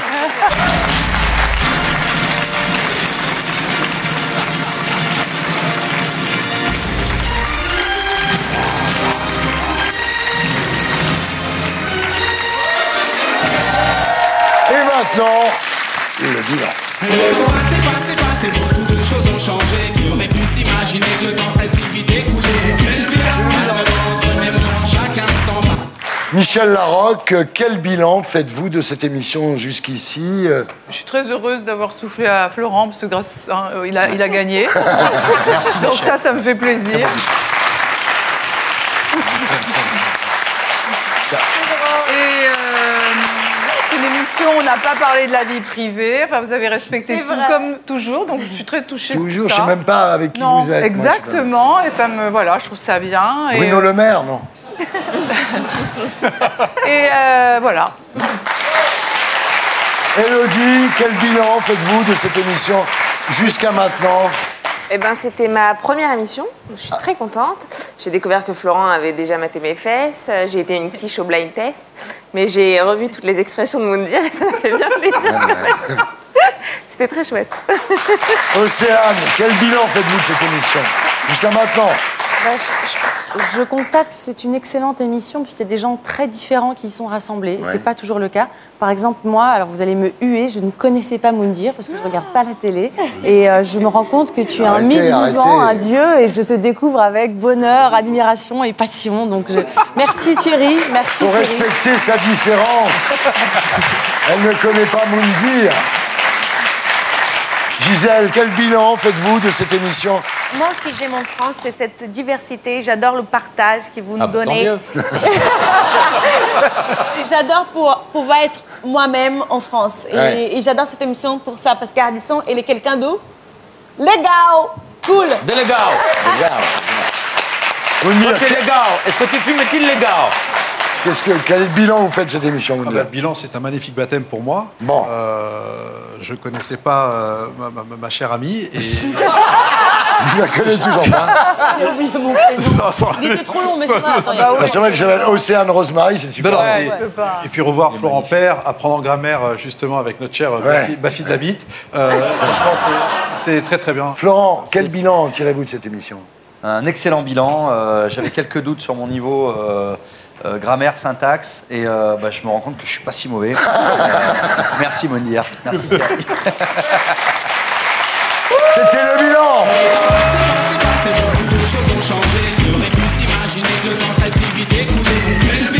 Voilà, c'était la P2 de SLT. On se retrouve après la pub avec Guillon 2017 et notre terrien du samedi soir, Richard Orlinski, la star de la sculpture à l'incroyable parcours. À tout de suite.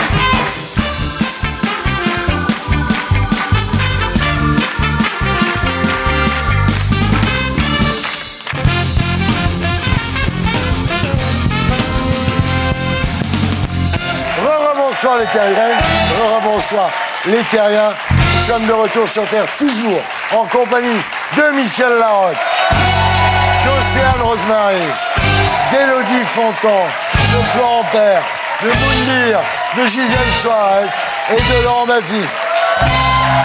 Et maintenant, c'est l'heure de Guillon 2017.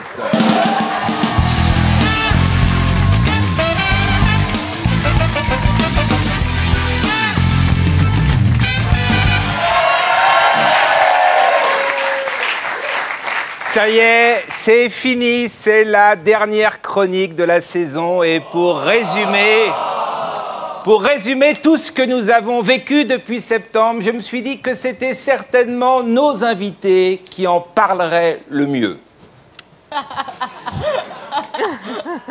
Sublime saison, Thierry Ardisson, le retour aux valeurs du 19e siècle, l'amour absolu, les grands sentiments, le romantisme exacerbé. Jamais peut-être on m'a été aussi loin dans la galanterie, la courtoisie, l'aménité, le lyrisme d'un Victor Hugo, sa robe où tous les plis contenaient de la grâce, son pied qui fait trembler mon âme quand il passe, son œil où s'enivraient mes yeux irrésolus. Tout de suite, on pense à Donald Trump attrapant les femmes par la chatte, à Denis Baupin écrivant à une collègue de travail « J'aimerais te sodomiser en cuissarde ». Immense Denis Baupin. À Robert Rochefort, le numéro 2 du Modem sortant sa bite au Castorama de Vélizy. On touche au sacré, au sublime. Année poétique magnifique, énorme, Thierry Ardisson.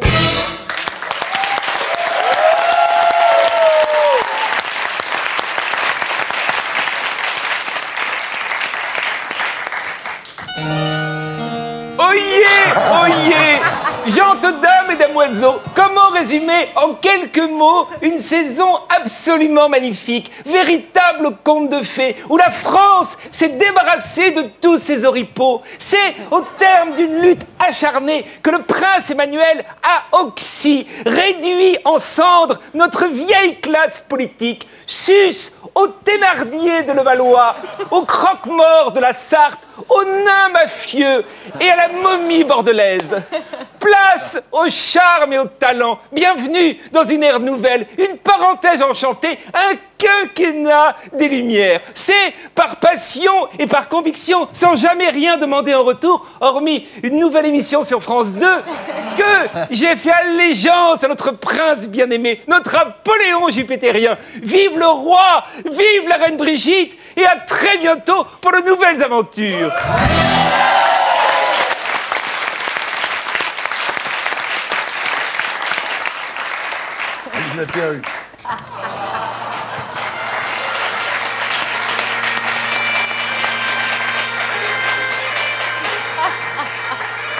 Je voudrais dire, monsieur Ardisson, à quel point j'ai trouvé cette saison absolument épouvantable, abjecte, disgusting, une chasse à la sorcière, une sorte de macartisme. Je pèse le mot. Aujourd'hui, today, mon mari et moi, nous sommes aux Acédiques de Sablé-sur-Sarthe. Nous sommes de nouveau payés à ne rien faire, ce qui ne change rien à notre situation antérieure. Tout ça pour ça. Suck my dick! Et quand je vois que M. Ferrand préside un groupe à l'Assemblée, j'ai envie de hurler « deux poids, deux mesures ». Et j'aimerais conclure par une magnifique phrase de Philippe Vigier, le porte-parole de mon mari. Une phrase qui résume parfaitement cette abominable saison. Les puissants ne sont plus protégés en France. Goodbye, go to hell, all of you, all of you.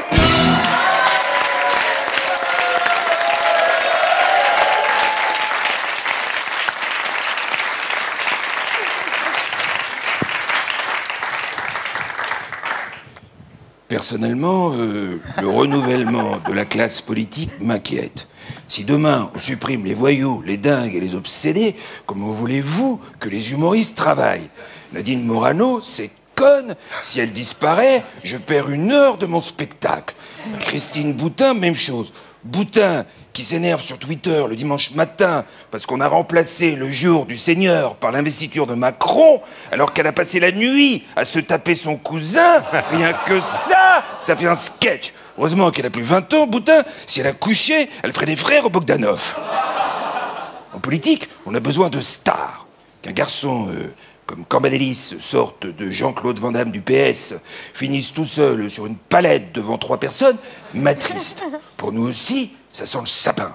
Franchement, Macron, qui paye ses taxis, qui déclare le prix de ses costumes et qui couche qu'avec sa femme, la seule fois où il a fait le mur, c'est pour aller faire un tennis avec un copain au Touquet. C'est pas ça qui va nous faire vivre. À ce rythme, la vie n'est plus une comédie italienne. Ciao!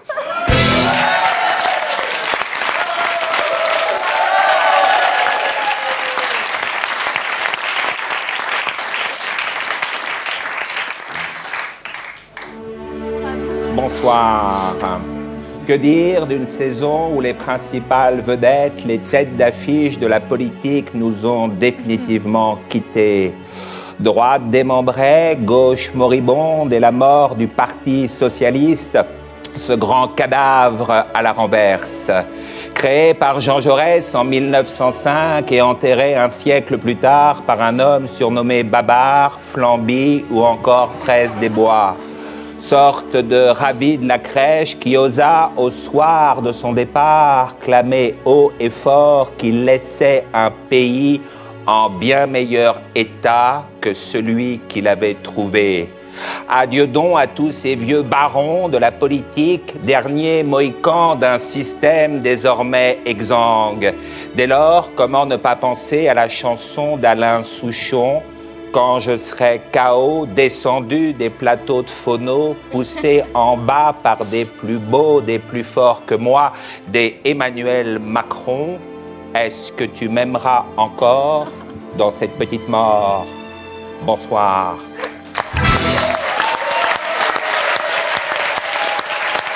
C'est magnifique.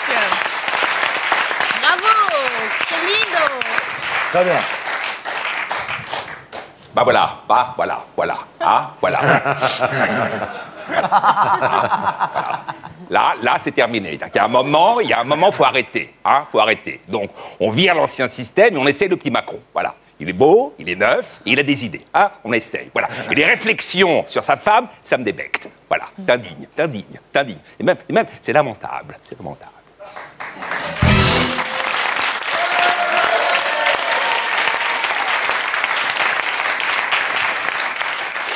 Et tiens bien, Arditi. Hein. Franchement, je sais pas, voilà, cette saison, je m'en fous. Voilà, je te dis, je m'en fous. C'est pas mon problème. Macron, pas Macron, je vois pas la différence. Voilà, je te dis, pour moi, c'est blanc bonnet, bonnet blanc. Voilà. Donc, on prend les mêmes. Voilà, tu vois, j'y arrive plus. On prend les mêmes et on recommence. Je m'en branle. Je te dis, je m'en branle.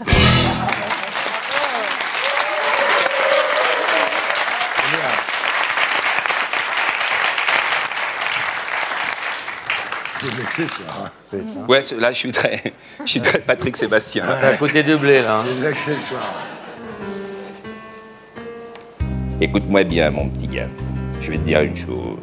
Les belles promesses et l'espérance de jours meilleurs, c'est pas la première fois qu'on nous fait le coup, et c'est pas la dernière. Les promesses n'engagent que ceux qui les écoutent. Et faut pas prendre les enfants du bon Dieu pour les canards sauvages. On connaît la chanson. Mitterrand et sa force tranquille, Chirac et ses pommes, Sarko et sa France forte. On a payé pour voir et on a vu. La pomme était pourrie et les roses se sont fanées. Aujourd'hui, à ce qui paraît, on est en marche. En marche vers où? Vers qui? Et pourquoi faire? Va savoir. Le môme s'appelle Macron, physique de communion et caractère de Bonaparte. Austerlitz ou Waterloo, les paris sont ouverts. Une chose est sûre, l'automne se passera dans la rue. Et quoi qu'il arrive, il y aura de nouveau le printemps. C'est tout ce que je sais, mais ça, vois-tu, je le sais. Bonsoir chez vous et à très bientôt. Stéphane Dion, que vous trouverez sur cnu.fr.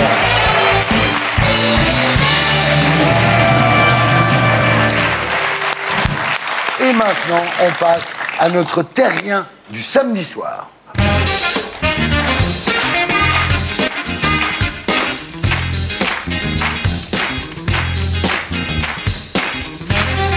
Richard Orlinski, bonsoir.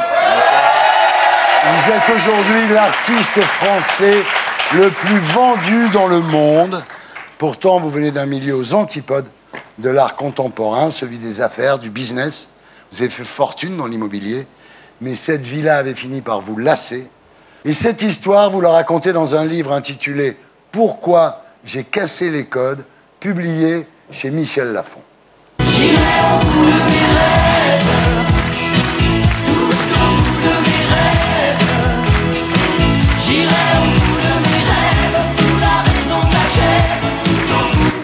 Alors Richard, vous êtes né le 19 janvier 1966 à Paris, mère infirmière, devenue prof de yoga. Superbe bacoule, hein, votre maman. Hein. Très. Vous mangez du quinoa? Du quinoa, du riz sarrasin, ah ouais, je connais. Du régluant. Ouais. Je connais le truc. On a fait la macrobiotique, le carton, enfin toutes les toilettes sèches, enfin la totale. Alors votre père finira, lui, animateur de tour opérateur. Votre père n'avait pas beaucoup d'ambition. Hein. Pas trop, non. Vous n'avez pas une admiration folle pour lui quand vous êtes petit? Non, malheureusement, non. On va voir pourquoi. À l'école, vous êtes brillant, mais vous êtes révolté contre la mort. Vous avez des colères monstres, vous tapez des poings contre les murs. Quoi, vous aviez peur de mourir ou peur de devoir mourir un jour? Ben, peur de devoir mourir un jour. Ah ouais. Oui, c'était très violent, très fort chez moi, mais tout petit en fait. Ouais. J'ai eu conscience de notre finalité finalement, ben, très jeune, très tôt. Alors dès la maternelle, vous vous mettez à fabriquer des petits animaux en terre cuite. Voilà, c'est ça. Des hippopotames, des éléphants. Ça plaît aux gens? Ça plaît énormément, puis je suis un peu faillot, donc ça plaît aux maîtresses, aux directrices. Ouais. Ça veut dire quoi, faillot? Faillot, c'est lèche-cul. Ah, c'est pas bien, ça. Ça dépend. Ça dépend de l'heure. Ça dépend à quel âge. 60 €, ça, normalement.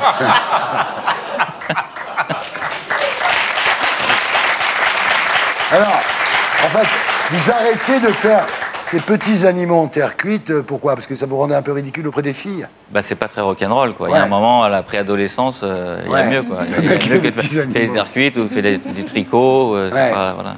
Alors, à la maison, vous subissez la violence physique de votre père. Il vous bat. Et il vous lance des objets au visage sans prévenir. Hein. C'était comme ça lui prenait. C'était un peu irrationnel. Ouais. Pour des choses très graves, il n'y avait aucune réaction. Et pour des choses complètement anodines... Ah, c'est pire que tout, voilà, ça. Ouais. On ne sait pas pourquoi ça vient. Voilà, en fait, vous grandissez dans l'insécurité. Disons sans modèle, avec une mère qui fait comme elle peut pour compenser, mais c'est très compliqué. Et des parents qui ne s'entendent pas non plus, qui sont assez violents aussi envers ma mère, pas uniquement envers moi. Alors votre mère finira par divorcer, votre père ne payera pas la pension alimentaire évidemment, et voilà. Vous n'avez pas de thunes, le problème c'est que vous passez votre enfance dans les beaux quartiers de la capitale, au milieu des gosses de riches, sans argent. C'était difficile, oui, parce qu'ils avaient tout, moi j'avais rien. Vous écrivez une poésie à 11 ans. Je voudrais une Porsche quand je serai grand. Et il n'y avait pas que ça, mais c'est vrai, quand je relis cette poésie, je suis très surpris. Je crois qu'aujourd'hui, je ne serais pas capable de la réécrire. Donc mais j'avais ce rêve, effectivement, de réussite ou de compenser peut-être ce que je n'avais pas. À 14-15 ans, vous devenez ingérable. Vous passez vos nuits au Palace, au Privilège, au Bus Palladium. Vous fréquentez les rallyes mondains, vous flirtez avec de riches héritières, mais vous n'avez jamais de quoi payer un café ou une place de cinéma, quoi. Non, mais c'est vrai. Et puis j'essaie de masquer ça quand même. Quand mes amis ont des chaussures de grande marque, moi, j'arrive à me payer des imitations, etc. Donc souvent, j'ai toujours peur qu'on démasque, donc j'ai un peu honte de tout ça, quoi. Donc c'est assez compliqué. D'ailleurs, j'ai eu des ruptures peut-être à cause de ça. Mais c'est moi qui avais... C'était personnel, je pense pas que... Vous étiez complexé par un vrai votre complexe. Situation sociale, en fait. Oui, même si les amis, c'était en 6e, c'était des amis qui me payaient le cinéma, enfin tout, qui venaient. Bon, c'était compliqué. Après un bac S, un DUG d'économie et un MBA Institute, vous passez donc des petits boulots au business. Et là, vous vous lancez dans l'immobilier et vous ne tardez pas à gagner beaucoup de blé. Vous devenez un money maker. En fait, ce que je faisais, c'est que je rachetais des immeubles, des biens qui étaient un petit peu délabrés et je les rendais, je les redesignais, je les rendais accessibles ou je les rendais... Vous rendiez la mariée plus belle, quoi. Voilà, exactement. À 35 ans, vous êtes riche, marié, père de 4 enfants, vous avez 300 mètres carrés avenue Foch, meublé design, vous roulez en Ferrari, vous achetez des Warhol, des Combas, des Armand, des Klein. En fait, c'est la vie dont vous rêviez étant enfant, quoi. Complètement. Et vous avez déjà réalisé à 35 ans, finalement, le rêve de votre vie. Oui, sur le papier.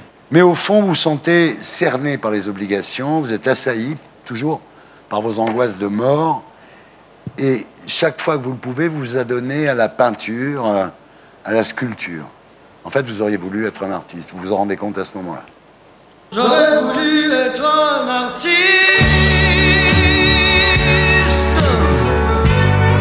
pour pouvoir faire mon numéro. En juin 2003, vous pilotez votre Ferrari. Lorsque vous êtes saisi d'un vertige, vous vous arrêtez sur le bas-côté et là, vous avez une espèce de révélation, comme Saint Paul sur le chemin de Damas.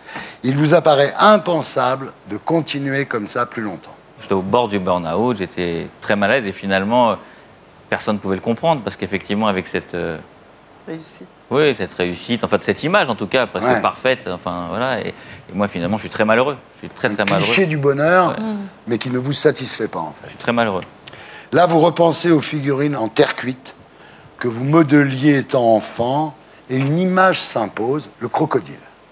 C'est un animal qui a traversé toutes les ères, qui est témoin de... Enfin, qui a un cerveau reptilien. Il y avait un rapport entre l'homme, la violence animale. Je trouvais qu'il y avait quelque chose d'assez... qui m'impressionnait beaucoup. Alors là, votre vie vient de basculer. La fabrication du crocodile va tourner à l'obsession. Vous visitez tous les ateliers, toutes les fonderies. Vous devenez dingue de cette histoire de crocodile. Et à la maison, ça râle. Ah oui, c'est chaud. Votre femme, elle ne comprenait pas pourquoi d'un seul coup, c'était le crocodile, quoi. Je pensais que j'étais un peu barjo, quoi, en fait. Ouais. Que j'avais complètement déraillé. Il n'y avait pas qu'elle. Hein. Elle est très sceptique, votre épouse. Hein. Ah oui, plus que sceptique, oui. Alors, vous poursuivez votre rêve de démocratiser la sculpture, donc de faire des œuvres qui aient une allure de jouet. Vous persévérez là-dedans. Et en 2004, vous mettez en vente donc le crocodile rouge. Alors, évidemment, vous avez un look à l'époque de Golden Boy, quoi. Le galeriste, quand vous allez le voir, il vous prend pour un marchand et il dit, c'est pas mal votre truc, je vous les prends, mais on va les faire signer par un artiste reconnu. C'est super vexant. Oui, c'est une espèce d'humiliation, mais d'un autre côté, bon, j'ai accusé le coup et puis, bon, avec l'expérience et ce que j'ai vécu avant, j'ai dit, bon, c'est pas comme ça qu'il va falloir faire, on va changer son fusil d'épaule. En même temps, Jeff Koons, il était trader. Oui, mais c'est peut-être pas présenté non plus. Non, en costume cravate. Voilà. Ouais. Alors au début, vous vendez à perte. On retrouve le businessman. Vous vendez le crocodile à 990 €. C'est du dumping, en fait. Tout à fait, c'est du dumping. Je me suis dit que si les gens peuvent l'acquérir, ça peut... c'était pas garanti, hein, c'est un risque. Non, mais c'est vrai, vous avez raison. Quand on voit, moi, la première fois que j'ai vu une de vos œuvres, Avenue Matignon, je suis resté pendant 10 minutes devant la vitrine en train de me dire, mais c'est quoi ce truc-là, quoi? C'était un crocodile, d'ailleurs. Alors, bientôt, vos œuvres s'arrachent comme des petits pains. Et là, vous augmentez vos prix. J'essaie de récupérer un petit peu l'investissement, oui. Alors, vous faites le crocodile en rouge, en noir, en rose, en bleu, en violet, et puis même en or, en diamant. Il y a un mec qui vous achète un crocodile serti de diamant ou en or, enfin... tomber sur des gens qui ont de l'argent à dépenser, quoi. Oui, qui ont beaucoup d'argent, mais qui sont séduits aussi parce que il y a de l'émotion. J'essaie de donner de l'émotion, une lisibilité qui est immédiate dans les œuvres. On comprend tout de suite. Alors, vous faites un ours, un loup et le fameux Wild Kong, donc qu'on voit ici. Magnifique. C'est super beau, hein. Vous installez vos créations dans les endroits de luxe, à Deauville, à Val d'Isère, Courchevel, Saint-Tropez, Miami, Los Angeles. Malin, quand même. Hein. Oui, enfin, moi, il y avait une autre vocation, la vocation d'installer des œuvres à ciel ouvert et gratuitement, c'est que tout le public, parce que Saint-Tropez, il n'y a pas que... Il y a de toutes sortes de publics, et c'est que gratuitement, j'amène, en fait, le musée aux spectateurs. Qui peuvent à l'air libre, voilà, pas besoin de payer 10 €. Pas besoin de payer, ils partagent, ils se prennent en photo, et c'est des vraies attractions aujourd'hui. Alors, les prix montent, hein. Il y a une pin-up qui s'est vendue 15 millions. 15 millions? C'est en or massif, hein. En or massif, oui. Un armateur italien. Oui, mais d'où le prix. C'est déjà le prix de la matière première, l'or, c'est quand même accessible. Et il était en or comme ça? Ou il était en rouge? Il était... En or? Oui. En or rouge, oui. Dis oui. Ça vaut combien maintenant, un truc comme ça, là? Ça vaut un peu plus de 100 000 €. Vous en vendez beaucoup?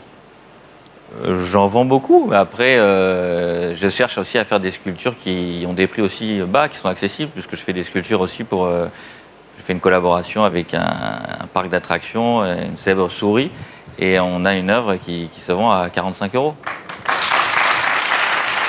Michel, vous connaissiez le travail de Richard? Oui, oui. Très bien. Et puis en plus, Richard est très généreux parce que quand il y a des soirées pour l'humanitaire, de charité, il offre ses œuvres. Et, voilà. Pas qu'il est généreux, c'est qu'il est systématiquement là dans toutes les soirées caritatives. Voilà. Ah oui. Ah oui. Voilà. Ah, bravo en tous les cas. Bravo. Vous êtes sorti de l'immobilier, c'est bien.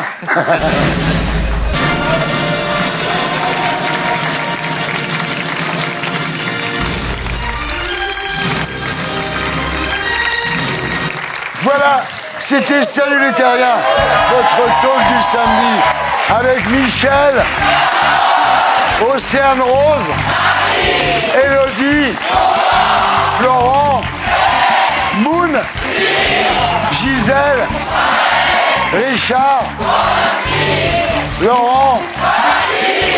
Merci. Merci à tous ceux qui m'ont aidé à faire cette émission. Merci pour cette première saison sur C8. Merci à tous, à Franck, à Julien, à Vincent, à Agnès. Merci beaucoup. Rendez-vous l'année prochaine, ici, le samedi, à 19h. Salut les terriens.